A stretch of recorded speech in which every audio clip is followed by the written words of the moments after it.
தினேஷ் வணக்கம். உங்களை பற்றி சொல்லுங்க. நீங்க வந்து ஃபாஸ்ட் ஃபுட் கடையை நடத்தின்னு இருக்கீங்க அப்படின்னு சொல்லுங்க.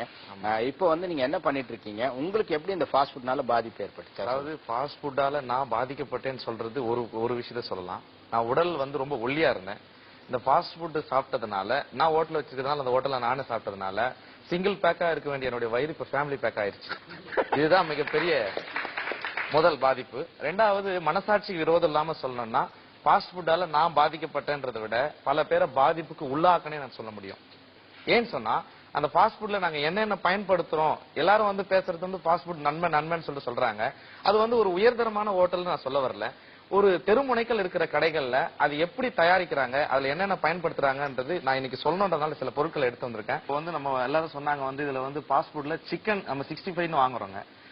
சிக்கன் ரைஸ்ல நம்ம போடுறதுக்கு சிக்கன் பீஸ் போடுறாங்க பாத்தீங்களா, அது வந்து வெள்ளையா இருக்கிற சிக்கனுக்கு சிகப்பு நிறத்துல ஒரு கலர் வரும். அந்த கலருக்கு வந்து இந்த பவுடர் பயன்படுத்துவோம். இது வந்து ஆரஞ்சு ரெட்னு சொல்லுவாங்க. இது கடைகளை நேரா போய் நீங்க கேட்டீங்கன்னா உங்களுக்கு கொடுக்க மாட்டாங்க. ஏன்னா இதெல்லாம் தடை செய்யப்பட்டிருக்குது. இந்த கலர் வந்து நீங்க கையில தடவிட்டீங்கன்னா உங்க கையில இருந்து போறதுக்கே 2 நாள் ஆகும். அப்போ இதை நாங்க அந்த சிக்கன்ல போட்டு அதை பொரிச்சு எடுத்து தான் கொடுக்குறோம். இதை சாப்பிட்டா நம்ம வயிற்றுக்குள்ள போனா என்ன ஆகும் கொஞ்சம் யோசிச்சு பாருங்க. முதல்ல வந்து வயிற்றுப்போக்கு ஏற்படுறதுக்கு மிகப்பெரிய காரணமா இருக்கும் இது. அடுத்து பாத்தீங்கன்னா எல்லாரும் வந்து சோயா சாஸ் ஐயா சொன்னாரு இது நல்லதுன்னு சொல்றாங்க. இந்த சோயா சாஸை தெருமுனைகள்ல யூஸ் பண்ற ஃபாஸ்ட் ஃபுட் கடையில அப்படியே யூஸ் பண்ண மாட்டாங்க. ஏன்னா இதோட விலை வந்து கூடன்றதுனால இதுக்குள்ள வந்து தண்ணியோ இல்ல அந்த ஒரு வாரம் வச்சிருந்த ஆயிலோ இதை மிக்ஸ் பண்ணிப்போம். அந்த ஃபாஸ்ட் ஃபுட்ல நாங்க அந்த கடாயில போட்டு எடுக்கும்போது சாதம் அதுல ஒட்டிக்க கூடாது அப்படின்றதுனால ஆயில் அதிகமா பயன்படுத்துவோம். எந்த தெருமுனை கடையில பயன்படுத்துற ஃபாஸ்ட் ஃபுட்லயும் ரீஃபைண்ட் சன்ஃபிளவர் ஆயில் எல்லாம் யூஸ் பண்ண மாட்டாங்க. எல்லாரும் பாம் ஆயில் தான் யூஸ் பண்ணுவாங்க.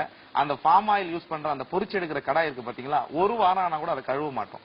ஏன்னு சொன்னா கழுவிட்டு அந்த ஆயில் போயிடுச்சுன்னா மறுபடியும் கேஸ் அதிகமா செலவாகும் அப்படின்றதுனால எல்லா கடைகளும் இப்படிதான் இருக்கும். இது வந்து ஒரு ஹோட்டல் வச்சிருந்ததுனால நான் இதை சொல்லாம இருக்க விரும்பல. ஏன்னா இருக்கிற உண்மையை நான் சொல்லிடுறேன். இதை உண்மையை வந்து ஃபாஸ்ட் ஃபுட் வந்து நல்லதுன்னு பேசுறாங்க பாத்தீங்களா, இவங்களுக்கு இந்த உண்மை தெரிஞ்சிச்சுன்னா இனிமே நிச்சயம் அவங்க சாப்பிட மாட்டாங்க. நான் அதை நம்புறேன்.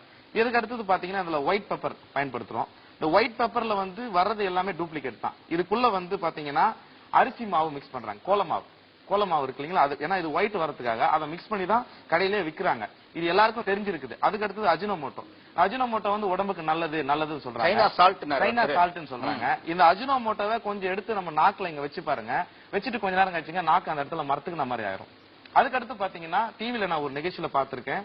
அஜினோமோட்டோ வந்து ஒன்னும் சுவையான பொருள் அல்ல, நாக்குல இருக்கிற சுவையை தூண்டுகிற ஒரு சுரபியை வந்து அது அதிகப்படுத்துது. அதுதான் அஜினோமோட்டோடைய வேலையை தவிர அது வந்து ஒரு உணவுல சுவையான பொருள் இல்லைன்ற ஒரு செய்தி பதிவா இருக்குது தொலைக்காட்சியில. அதுக்கடுத்து பாத்தீங்கன்னா சில்லி பவுடர் யூஸ் பண்ணுவோம், பிளாக் பெப்பர். இதுல போடுற மசாலாவே இதுதான். Salt, black pepper, white pepper, chilli powder, Ajinomoto, salt. இதை போட்டு இந்த சோயா சாஸ் ஊத்தி அதை கிண்டி எடுத்தா ஃப்ரைட் ரைஸ் ரெடி. 5 நிமிஷத்துல 8 ரைஸ் நாங்க அடிப்போம் சார். அது வெந்துச்சோ வேகலையோ அதை பத்தி எங்களுக்கு கவலையே இல்லை. ஒரு ரைஸ் 50 ரூபாய்னா 8 ரைஸ் என்ன ஆகுது, 400 ரூபாய் ஆகுது. 5 நிமிஷத்துல 400 ரூபாய் சம்பாதிக்கணும்ன்றதுதான் தொழில் செய்வதனுடைய நோக்கமே தவிர அது மக்களுக்கு ஆரோக்கியமா இல்லையான்றதை பத்தி யாருமே அங்க கவலைப்படுறதே கிடையாது. இதுதான் உண்மை. அதுக்கு அடுத்து இந்த சாஸ் இருக்கு பாத்தீங்களா, இந்த சில்லி சாஸ் எல்லாம் இதை எடுத்து நீங்க கழட்டி நம்ம மூக்கு கிட்ட வச்சு பார்த்தோம்னா கண்டிப்பா எப்ப ஏற்பட்டவங்களும் முகம் சுளிப்பாங்க. ஏன்னா அந்த அளவுக்கு ஒரு மாதிரியான ஸ்மெல் வரும் அதுக்குள்ள இருந்து. இந்த டொமேட்டோ சாஸ் ஸ்வீட்டா இருக்குன்னு சொல்றாங்க. இதெல்லாம் பல நாட்களா நமக்கு தேக்கத்துல இருந்து ஸ்டாக் ஆன பொருள் தான் கிடைக்குது. அதுக்கு அடுத்து ஃபாஸ்ட் ஃபுட் கடையில சிக்கன் யூஸ் பண்றாங்க. அந்த சிக்கன் வந்து அன்னைக்கு வாங்கின சிக்கன் அன்னைக்கு உபயோகப்படுத்துறாங்களா அப்படின்றது உண்மையே கிடையாது. ஏன்னா வினிகர் போட்டு 3 நாள் சிக்கனா இருந்தாலும் வாஷ் பண்ணோம்னா அந்த ஸ்மெல் போயிடும்.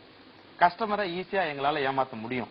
இந்த மாதிரி இருந்ததுனாலதான் மனசாட்சிக்கு விரோதமா நான் தொழில் செஞ்சேன்றதுனால அந்த கடையை இன்னைக்கு மூடிட்டு நிம்மதியா 8000 ரூபாய் சம்பளத்துக்கு ஒரு வேலை இருக்கிறேன்.